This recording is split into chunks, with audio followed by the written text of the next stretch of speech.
पुरानी हवेली की बहू ये कहानी अच्छी लगे तो लाइक शेयर और फॉलो करे। वीरान है कोई। अरे मम्मी, क्या हुआ? अनजाने कोई होता है। अरे हाँ भाई, याद है मुझे, तुम लोग चुप रहो। कुछ दिन पहले। अरे मीता देखो ना, इतनी आवाजें कहाँ से आ रही है? अरे भाई मुझे बहुत नींद आ रही है, आप जाकर देखो क्या हो रहा है बाहर। मैं देर से सोया था, तुम पहले सो गई थी, तुम्हारी नींद तो पूरी हो गई होगी। जाकर देखो ना यार। तो इतनी देर में तो आप भी जाकर देख लेते ना। छोड़ो, आती हूँ जाकर। मीता कमरे से बाहर निकलती है और देखती है उसके ससुर किसी को घर दिखा रहे थे। पापा जी, इतनी सुबह सुबह ये लोग कौन है? अरे बहू, सिर ढक ले और आशीर्वाद ले। वो तो ठीक है पापा जी, पर मैंने पहचाना नहीं इन्हें। अरे ये हमारे गांव से आए हैं, ये है सरिता जी और ये ब्रिजलाल, नए मेहमान। हाँ, अपने गांव के ही है। ये तो होटल में रुकने अपना घर बना हुआ है शहर में, तो होटल जाकर खर्चा क्यों करना भाई?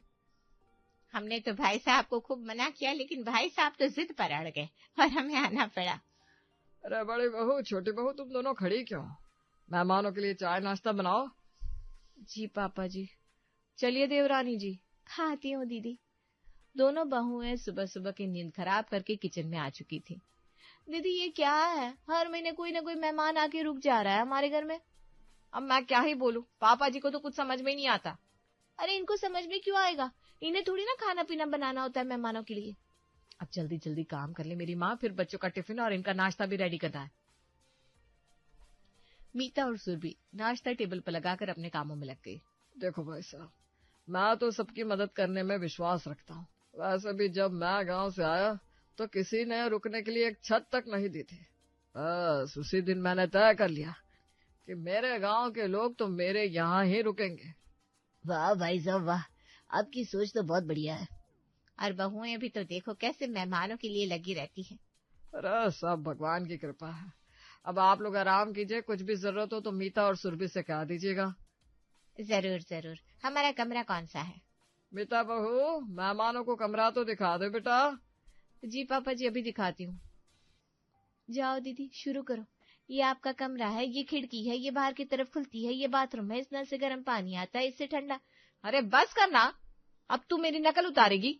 नहीं दीदी, मैं बस याद दिला रही थी। घर नहीं, होटल ज्यादा लगता है अब तो। और हम यहाँ के स्टाफ। मैं बच्चे को तैयार करके स्कूल भेज देती हूँ, उसके बाद दोपहर के खाने का सोचेंगे। मीता मेहमानों को कमरा दिखाने ले जाती है। आपको कोई भी जरूरत हो तो मुझे बता देना। हाँ बेटा, अभी तो थक चुके हैं, दोपहर का खाना बन जाए तो हमें बुला लेना। जी जी, आप लोग आराम कीजिए। मीता कमरा दिखाकर वापस अपने ससुर के पास आती है। पापा जी, आप हर महीने कोई ना कोई नया मेहमान घर ले आते हैं, क्या अच्छा लगता है आपको इसमें? अरे बेटा, हमारी कोठी कितनी बड़ी है, अगर 2-4 दिन को कोई आकर रुक भी जाए तो क्या समस्या है? आपसे तो कुछ भी कहना बेकार है पापा जी। बेटा, दोपहर को कुछ अच्छा खाने में बना लेना, पहली बार आए हैं गांव से, तुम्हें आशीर्वाद देकर ही जाएंगे। जब से शादी करके आई हूँ आशीर्वाद ही लिए जा रही हूँ, एक दिन भी ऐसा नहीं आया जब इस घर में कोई अनजान आदमी घूम ना रहा हो। अरे बहू, बस कुछ दिन की बात तो है। दीदी इधर आइए जरा। हाँ अभी आई। सुरभि किचन में टेबल पर खड़ी हुई थी। क्या हुआ, तुम ऊपर क्यों चढ़ गई हो? दीदी वो देखे ना मकड़ी। मकड़ी? तो उससे क्या डरना, वो तुम्हें खा थोड़ी ना लेगी। दीदी मुझे कीड़े मकोड़ों से बहुत डर लगता है, आप इसे भगा दो, नहीं तो मैं नीचे नहीं आऊंगी। अरे हाँ भाई ठीक है, भगा देती हूँ। मीता मकड़ी को किचन से बाहर फेंकने जाती है, तभी उसे बाहर सरिता दिखती है। अरे मकड़ी? हाँ, वो किचन में घुस आई थी। अरे दूर रखो इसे मुझसे, मुझे बहुत बुरी लगती है ये। अच्छा अच्छा ठीक है, वैसे आप यहाँ क्या कर रही हैं? आप तो आराम कर रही थी ना। अरे तुम्हारे हाथ का नाश्ता खाकर सारी थकान ही दूर हो गई। अच्छा अच्छा ठीक है, आप देख लीजिए, हमारा घर तो इतना बड़ा है, पूरा देखने में एक दिन लग जाता है। हाँ, भाई साहब ने बहुत तरक्की कर ली है। मीता सरिता को छोड़कर वापस किचन में आती है। दीदी कुछ पता चला कितने दिन के लिए आए हैं ये मेहमान? नहीं भाई, अभी तो पूछा नहीं मैंने, पर तू टेंशन ना ले, 2-4 दिन में चले ही जाएंगे। अगर ऐसा है तो अच्छी बात है, दोपहर के लिए दाल चावल और सब्जी रोटी बना रही हूँ दीदी। एक बार इन लोगों से पूछ लेते तो अच्छा रहता, क्या पता कुछ और खाना हो इन्हें। अरे पूछने की क्या जरूरत है, मैं खुद आ गई ना। हाँ तो क्या बना रही हो खाने में? दाल चावल रोटी सब्जी। देखो दाल तो हम खा लेते हैं, लेकिन सब्जी में ये सिर्फ पनीर ही खाते हैं, और मैं आलू की सब्जी भी खा लेती हूँ, तो 2 सब्जियां बना लेना। जी ठीक है। लेकिन रायते के बिना खाना कौन खाता है, तो रायता तो बनाओगी ना? जी ठीक है, और भी कुछ हो तो बता दीजिए अभी। और बाकी मीठे में देख लो तुम लोग कुछ भी। ठीक है। सरिता खाना बनाने का कहकर वहां से चली जाती है।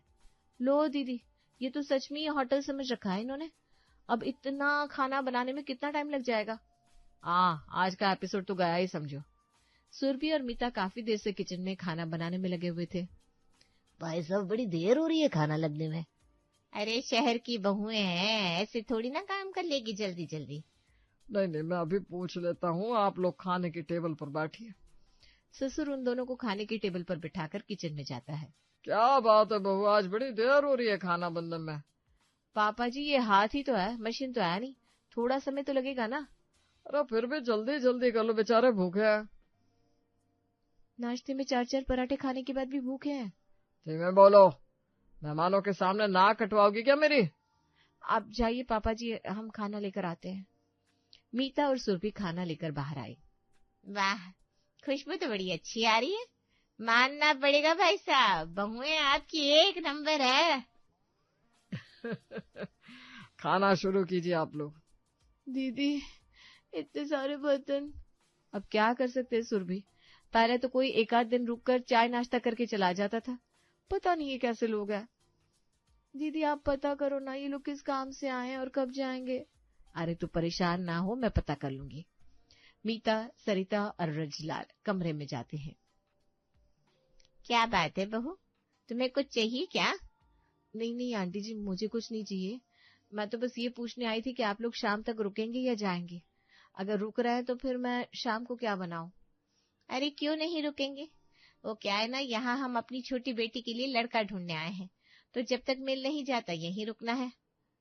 अच्छा ठीक है, आप लोग आराम कीजिए।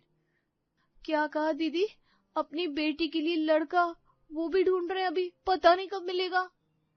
अब इसमें मैं क्या ही बताऊं, क्या तो यही रहे थे। ठीक है दीदी, अब तो बस काम ही काम है। हाँ छोटी। अरे बहू, मैं तो रात के खाने का बताना ही भूल गई। बताइए आंटी जी। रात में ना हम लोग हल्का ही खाते हैं, तो खिचड़ी बना लेना, साथ में पापड़ रायता अचार, बस ये सब कर देना। जी आंटी जी, ये तो काफी हल्का है। हमारी तो ये आदत बहुत पुरानी है, इससे ना शरीर सही रहता है। ठीक है, हम बना देंगे। मीता और सुरभि के घर में रहते हुए अब इन मेहमानों को 4 दिन हो चुके थे। दीदी ये लोग तो जाने का नाम ही नहीं ले रहे, लड़का ढूंढने के लिए तो घर से बाहर भी नहीं जाते। वही तो मैं भी देख रही हूँ, दिन भर बस चाय मांगते रहते हैं, कहीं कुछ खाने को दे दो कहीं कुछ। अरे कल तो ब्रजलाल जी ने पापा जी से काजू कतली मंगवाई। क्या बात कर रही है, हमें तो नहीं मिली खाने को। कैसे मिलती, डब्बा आया और सीधा चला गया इनके कमरे में।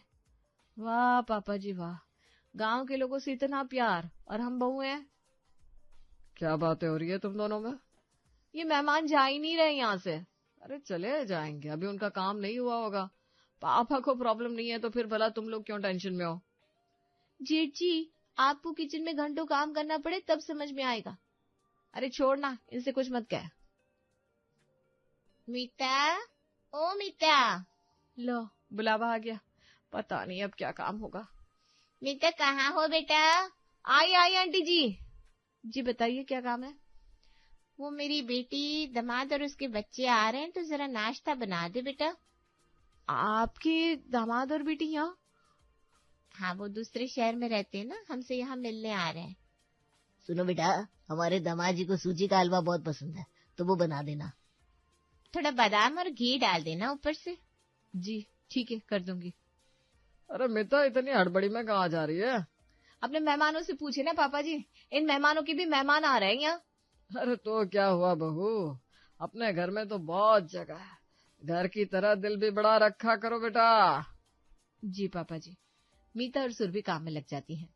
दीदी अब इनकी बेटी और दामाद यहाँ क्या करने आ रहे हैं। अब मैं क्या बताऊं तुझे, काम खत्म ही नहीं हो रहा है एक तो जब से ये दोनों आए। अब न जाने वो बाकी के लोग आकर क्या करेंगे। सुरभि और मीता सारी तैयारियां करते हैं और शाम तक सरिता की बेटी अपने पति और बच्चों के साथ आ जाती है। अरे आओ आओ चिंकी दामाद जी, आने में कोई परेशानी तो नहीं हुई ना? नहीं मम्मी, मुझे क्या परेशानी होगी, लेकिन ये घर बड़ा आलीशान है। अरे भाई साहब का नाम है शहर में, घर तो बड़ा होगा ही। बड़ी खूबसूरत हवेली है ये।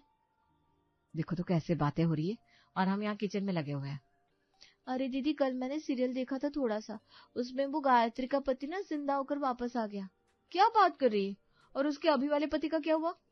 अभी वाला पति पहले से शादीशुदा था और उसकी पत्नी का चेहरा जब तक दिखता तब तक नाटक खत्म हो गया। अरे यार, सारे एपिसोड निकलते जा रहे हैं इन मेहमानों के चक्कर में। दोनों बहुएं आपस में बात कर रही थी, तभी बाहर से कुछ टूटने की आवाज आती है। अरे ये क्या कर दिया तुमने? अरे छोटा सा गुलदस्ता ही तो था, बच्चे पर क्यों चिल्ला रही हो? नहीं, मैं बस पूछ रही थी। कोई बात नहीं छोटी बहू, बच्चा ही तो है। तो फिर मैं एक और तोड़ दूं? इतने में बंटी एक और गुलदस्ता तोड़ देता है और सुरभि अपने ससुर की तरफ देखकर हंसकर कहती है, बच्चा ही तो है। चिंकी दामाद जी, आप लोग थक गए होंगे ना, चलिए कमरे में चलकर आराम करते हैं। भाई साहब, हमारा खाना ऊपर ही भिजवा दीजिएगा। जी जी ब्रजलाल जी, आप लोग जाइए। ये सब क्या है? यहाँ कौन सा तूफान आया था? पापा जी से पूछिए ना दीदी। मुझे टहलने जाना है, तुम लोग मेहमानों का अच्छे से ख्याल रखना। ठीक है, चलिए दीदी, नाश्ता ऊपर ले जाना है। इतनी मेहनत तो हमसे हमारे ससुर जी भी नहीं करवाते। शायद अब बेटी दामाद के साथ ये भी चले जाए। जैसे जैसे दिन बीत रहे थे, मेहमानों के नाश्ते से लेकर खाने तक सब कुछ उनके कमरे में ही पहुंचने लगा था, जिस वजह से मीता और सुरभि काफी परेशान हो गई थी। मुझे नहीं देखना, ये टीवी मेरे दादाजी ने लगवाया, मैं देखूंगा। पर मैं नहीं देखूंगा, मेरी नानी ने कहा जो मन में आया करो। मम्मी देखो ना, ये मुझे कार्टून नहीं देखने दे रहा। अरे बबलू बेटा, बंटी छोटा है ना तुमसे, उसे देखने दो टीवी। लेकिन आंटी। लेकिन कुछ नहीं, तुम जाकर अपनी मम्मी से चाय बनाने को बोलो, जाओ। ठीक है। बबलू उदास होकर मीता के पास आया। क्या हुआ बबलू, तू परेशान क्यों है? मुझे टीवी नहीं देखने देता वो बंटी का बच्चा। ऐसे नहीं कहते बबलू, वो भी क्या करे दीदी, जब हम परेशान हो गए तो वो तो बच्चा है। अरे कुछ तो करना पड़ेगा, ये लोग ऐसे तो नहीं निकलने वाले। क्या करोगी दीदी? मकड़ी कहाँ है? अरे कहीं नहीं है, मेरे पास एक मस्त प्लान है। मीता सुरभि और बबलू को अपनी सारी प्लानिंग बताती है। तो तुम दोनों तैयार हो ना? हाँ दीदी। बबलू बंटी के साथ खेलने जाता है। तुम टीवी देखने आए हो क्या? अरे नहीं तो, मैं तो बस तुम्हें कुछ बताने आया था। क्या बताने आए हो? आज रात को कमरे से बाहर मत निकलना। क्यों? अरे आज हमारी दादी इस हवेली में घूमने आने वाली है। अच्छा, तो इसमें क्या बड़ी बात है? लेकिन वो तो मर चुकी है ना? है क्या? बंटी इधर तो आ। आया नानी। लो, काम हो गया। क्या हुआ बंटी, ऐसे क्या देख रहा है? नानी, आज रात को बबलू की दादी आने वाली है घर में। अरे तुझे किसने कहा ये सब? बबलू ने। ऐसा कुछ नहीं होता, मैं जरा देख कर आऊं, अभी तक खाना क्यों नहीं आया? सरिता किचन में आती है और आते ही कहती है, अरे छी, ये सब क्या है? क्या हुआ आंटी जी? इतनी गंदगी क्यों है किचन में? ऐसे कैसे खाना बना रहे हो तुम लोग? आंटी जी, यहाँ हम दोनों ही काम करते हैं, अब जितना हो सकता है कर रहे हैं। और कहाँ से गंदी लग रही है, 1-2 जाल ही तो लगे हुए हैं। और ये मक्खी, ये लो, इसे अभी मार देती हूँ। सुरभि हाथों से मक्खी मारने लगती है। अरे क्या कर रही हो तुम? ऐसे किचन में खाना बनाओगी क्या? आंटी, इसी किचन का खाना तो आप खा रही हैं इतने दिन से। मम्मी, ये कितनी धूल जमी हुई है यहाँ सोफे पर, ऐसे लग रहा है किचन में लौट कर आया है कोई। और क्या, जगह जगह देखो जाले लग गए। ये घर अब तो कोई खंडर सा लगता है। आप लोग अपने कमरे में जाइए, हम खाना लेकर आते हैं। सुरभि, तू आटा लगा दे। हाँ दीदी। अरे हाथ तो धो ले।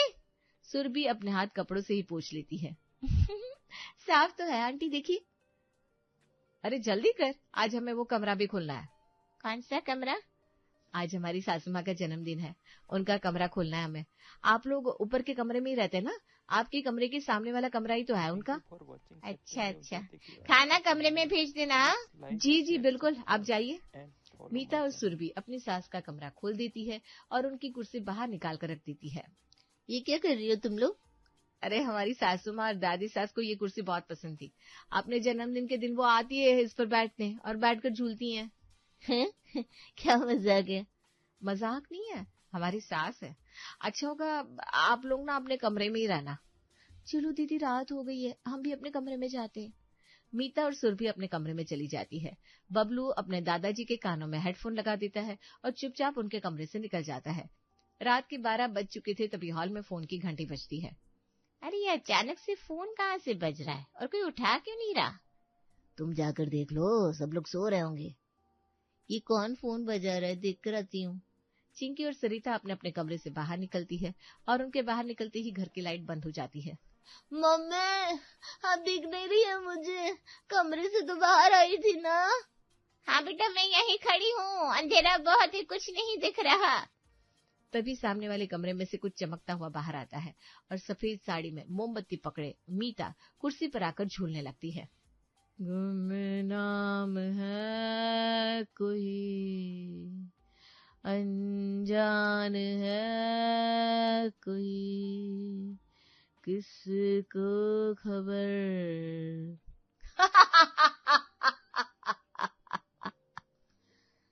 मम्मी ये कौन है? सास है। ये तो वहाँ बैठी है, फिर घुंघरू की आवाज कहाँ से आ रही है? अरे पता नहीं, लगता है कोई यहीं आ रहा है। मम्मी इस हवेली में भूत है क्या? हाँ बेटा, चल चल अपने कमरे में चल जल्दी। दोनों माँ बेटी अपने कमरे में चली जाती है और बबलू बाहर से दस्तक देता है। अरे इतना अंधेरा क्यों है? सरिता सुनती हो? मैं यही हूँ जी। मोमबत्ती देखी थी मैंने तो कहीं, तुम दरवाजा क्यों नहीं खोल रही हो? पापा बाहर भूत है। तुम भी यही हो चिंकी? ये माँ बेटे की ऐसी हरकतें हमें यहाँ से निकलवा देंगी। ब्रजलाल मोमबत्ती ढूंढकर चलाता है और कोने में बैठी सरिता और चिंकी को देखकर हंसने लगता है। अरे तुम लोग तो ऐसे डर रही हो जैसे सच का भूत देख लिया हो। दरवाजा खोल के खुद ही देख लो पापा।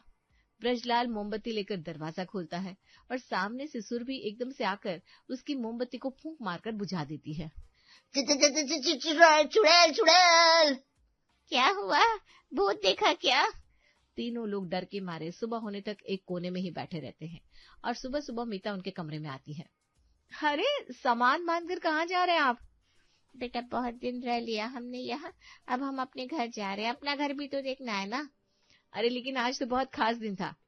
है? आज क्या खास दिन है? आज हमारे परदादाजी का जन्मदिन है। नहीं नहीं नहीं, अब हमें नहीं रुकना। सभी मेहमान अपना सामान बांधकर वहां से चले जाते हैं। चलो दीदी, अब कम से कम गांव से कोई आएगा तो नहीं हमारे यहाँ? हाँ, अब तो यही लोग हमारी हवेली के बारे में बता देंगे। बहू गांव से फोन आया था, सरपंच जी का परिवार आने वाला है। नहीं पापा जी, नहीं पापा जी। कोई बात नहीं मम्मी, अब पर दादाजी का बर्थडे मनाएंगे हम। बबलू की बात सुनकर मीता और सुरभि हंसने लगती है और ससुर जी दीवार पर अपने पिता की तस्वीर देखने लगते हैं।